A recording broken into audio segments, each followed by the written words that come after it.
জানিয়ে দিব আমাদের হাতে থাকা সর্বশেষ গুরুত্বপূর্ণ আপডেট বাংলা সংবাদ। বৈষম্য বিরোধী ছাত্রদের নেতৃত্বে জাতীয় নাগরিক কমিটি ঘোষণা।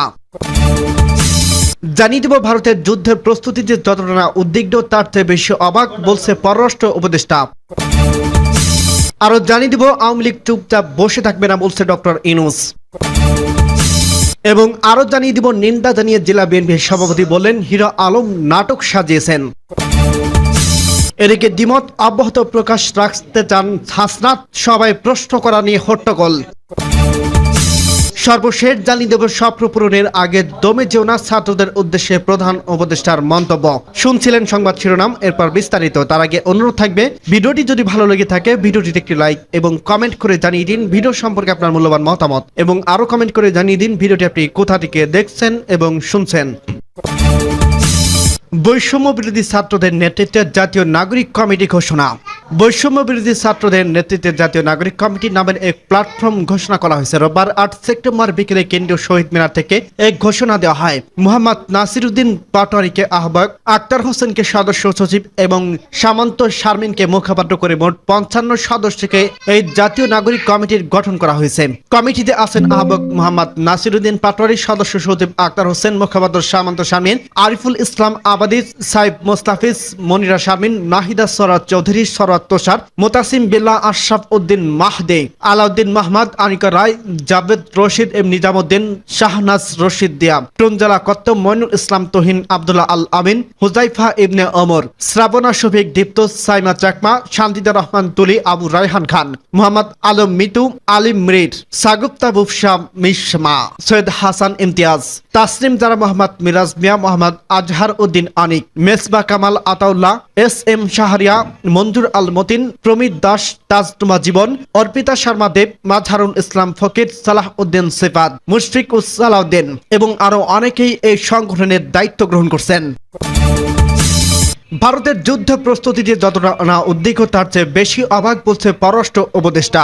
ভারতের সশস্ত্র বাহিনীকে যুদ্ধের জন্য প্রস্তুত থাকতে বলে দেশটির প্রতিরক্ষামন্ত্রী রাজনাথ সিং যে বক্তব্য দিয়েছেন তাকে অবাক হয়েছেন পররাষ্ট্র উপদেষ্টা মোহাম্মদ তৌহিদ হোসেন। তিনি বলছেন, আমি যতটা না উদ্বিগ্ন তার চেয়ে বেশি অবাক যে উনি এ ধরনের কথা কেন বলেন। রোববার দুপুরে এক প্রেস ব্রিফিংয়ে পররাষ্ট্র উপদেষ্টা এক কথা বলেন। এর আগে গত বৃহস্পতিবার উত্তর প্রদেশের লক্ষ্ণৌতে সশস্ত্র বাহিনীর কমান্ডারদের প্রথম যৌথ সম্মেলনে ভারত শান্তিপ্রিয় দেশ বলে মন্তব্য করে সশস্ত্র বাহিনীকে ভবিষ্যৎ যুদ্ধ মোকাবেলার জন্য তৈরি থাকতে বলেন প্রতিরক্ষামন্ত্রী রাজনাথ। তিনি রাশিয়া ইউক্রেন যুদ্ধ ও ইসরায়েল হামাস সংঘাতের পাশাপাশি বাংলাদেশের পরিস্থিতি উল্লেখ করেন।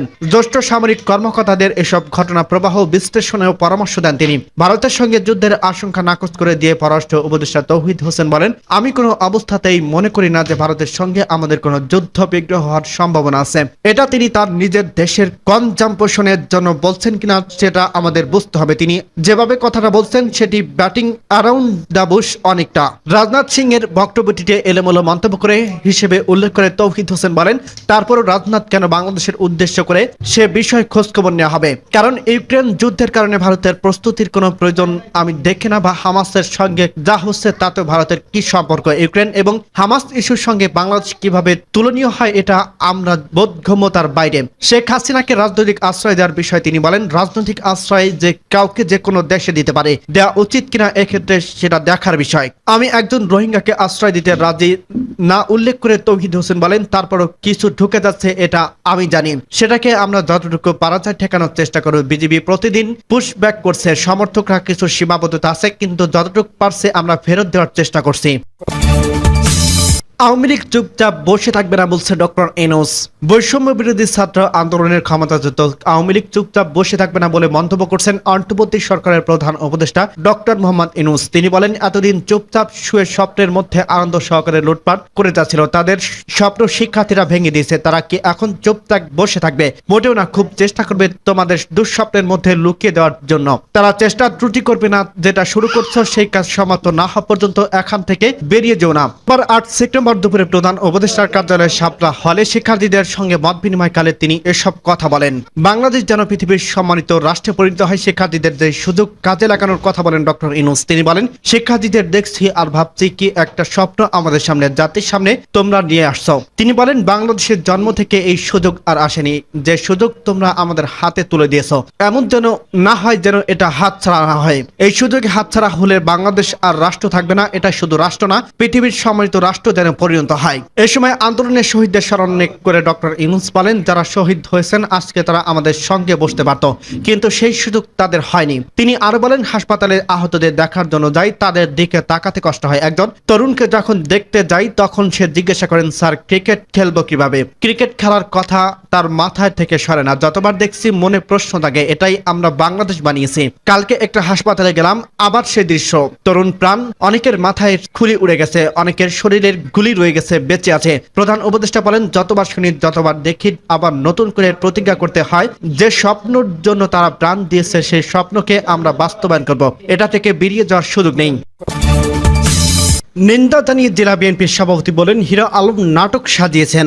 বিএনপি নামে জড়িত হিরো আলম হামলার নাটক সাজিয়ে মন্তব্য করছেন বলে বগুড়া জেলা বিএনপির সভাপতি রেজাউল করিম বাদশা রবিবার বিকেলে 5টার দিকে নবাববাড়ি রোডের দলীয় কার্যালয়ে আয়োজিত জরুরি এক সংবাদ সম্মেলনে একথা বলেন তিনি বলেন, কোর্ট চত্বরে হিরো আলমের উপর হামলার ঘটনায় বিএনপি তীব্র নিন্দা জানায়।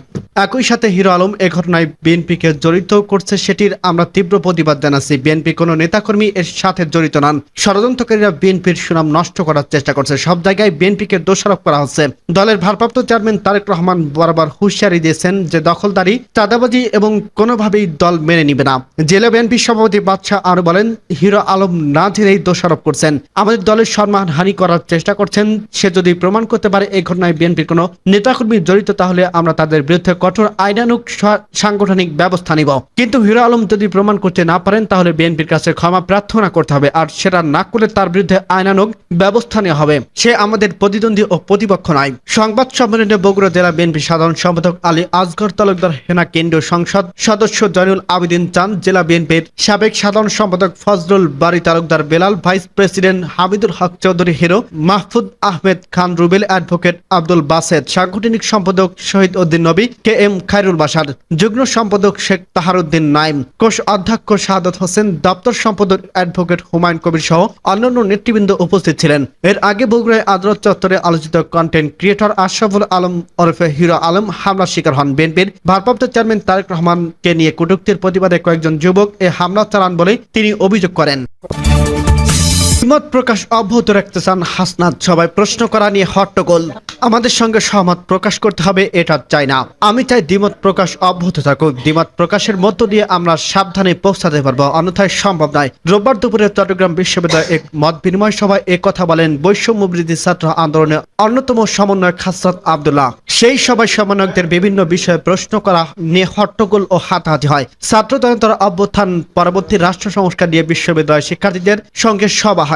বৈষম্য বিরোধী ছাত্র আন্দোলন চট্টগ্রাম বিশ্ববিদ্যালয় ব্যানারে সমাজ বিজ্ঞান অনুষদের মিলায়তনে এই আয়োজন হয়। এক শিক্ষার্থীর প্রশ্নের জবাবে সমন্বয়ক হাসনাত আব্দুল্লাহ বলেন, আমরা একই রাজনৈতিক দল সংগঠন করব কি করব না এটা বলছি না, তবে আমরা যদি গঠন করি তাহলে আমাদের রাজনৈতিক মতাদর্শ কেমন হবে, এই মতাদর্শ নিয়ে আমাদের চিন্তা ভাবনা করতে হবে, নয়তো এটা প্রশাসনিক ফ্যাসিস্ট কাঠামো তৈরি হবে। সমন্বয়ক হাসনাত আব্দুল্লাহ বলেন, এক প্রশ্ন উঠছে, আপনারা যদি রাজনৈতিক বন্দোবস্ত করেন সেটি 24কে ভিত্তি করে করবেন নাকি 71কে ভিত্তি করবেন? কারণ 71-এর ভিত্তি করে যদি করেন তাহলে সেটি ছিল আওয়ামী বানানোর উপর প্রতিষ্ঠিত।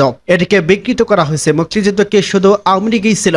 আপনারা সংবিধানের দিকে দেখেন, সংবিধানটা লেখা হয়েছে 70-এর নির্বাচনের ভিত্তিতে, আর 70-এর প্রতিনিধি ছিল আওয়ামী লীগ। তাহলে সংবিধানটা কাদের? সংবিধানটা ছিল সর্বজনীয় হয়েছে। হাসনাত আব্দুল্লাহ বলেন, ওইগুলো নিয়ে অনেক সমালোচনা হতে পারে, বিতর্ক হতে পারে, আপনাকে সিদ্ধান্ত নিতে হবে, আপনাকে চিন্তা করতে হবে। আপনি 71-এর অধিকারী বজায় রাখবেন কিনা, 70-এর জনগণের উত্তরাধিকারী বজায় রাখবেন কিনা, নাকি 24কে প্যারাডাইম শিফট হয়েছে সেটা প্রতিষ্ঠা করবেন নাকি করবেন না। এই সময় কেন্দ্রীয় সমন্বয়ক মোহাম্মদ রাসেল আহমেদ, সমন্বয়ক খান তালাত মাহমুদ, চট্টগ্রাম বিশ্ববিদ্যালয়ের সমন্বয়ক মাহফুজুর রহমান প্রমুখ উপস্থিত ছিলেন। স্বপ্ন পূরণের আগে দমে যৌনা ছাত্রদের উদ্দেশ্যে প্রধান উপদেষ্টা। অন্তর্বর্তী সরকারের প্রধান উপদেষ্টা ডক্টর মোহাম্মদ ইউনূস বৈষম্য বিরোধী ছাত্র আন্দোলন শিক্ষার্থীদের উদ্দেশ্যে বলেন, ছাত্র জনতার আকাঙ্ক্ষার দেশ স্বপ্নের বাংলাদেশ গড়ার কাজ শুরু হয়েছে, তার শেষ হয় না। তার শেষ না হওয়া পর্যন্ত এর থেকে বেরিয়ে যেও না। তিনি স্বপ্ন বাস্তবায়নের ছাত্রদের সর্বক্ষণিক কাজ করে যাওয়ার আহ্বান জানিয়েছেন। রোববার তেজগাঁও প্রধান উপদেষ্টা কার্যালয়ে ছাত্র সংগঠন এবং বিভিন্ন বিশ্ববিদ্যালয় ও কলেজ ছাত্র প্রতিনিধিদের সঙ্গে মত বিনিময় সভার প্রধান উপদেষ্টা একথা বলেন। সবার শুরুতে প্রধান উপদেষ্টা ছাত্র জনতার আন্দোলনের শহীদ ও আহত শিক্ষার্থীদের গভীর শ্রদ্ধা স্মরণ করেন। এ সময় হতাহত ব্যক্তিদের নিয়ে কথা বলতে গিয়ে আবেগপ্রবণ হয়ে পড়েন ডক্টর ইউনূস। কাঁদতে দেখা যায় তাকে। গত 15 বছরের অপশাসনের কথা স্মরণ করে ডক্টর ইউনূস শিক্ষার্থীদের বলেন, এতদিন তারা চুপচাপ শুয়ে স্বপ্নের মধ্যে ছিল এবং আনন্দ সহকারে লুটপাট করে যাচ্ছিল। এরা কি এখন চুপচাপ বসে থাকবে না? তারা খুব চেষ্টা করবে আবার তোমাদের দুঃস্বপ্নের মধ্যে ঢুকিয়ে দেওয়ার চেষ্টার কোনো ত্রুটি রাখবো না। যে কাজ শুরু করছো তা সমাপ্ত না হওয়া পর্যন্ত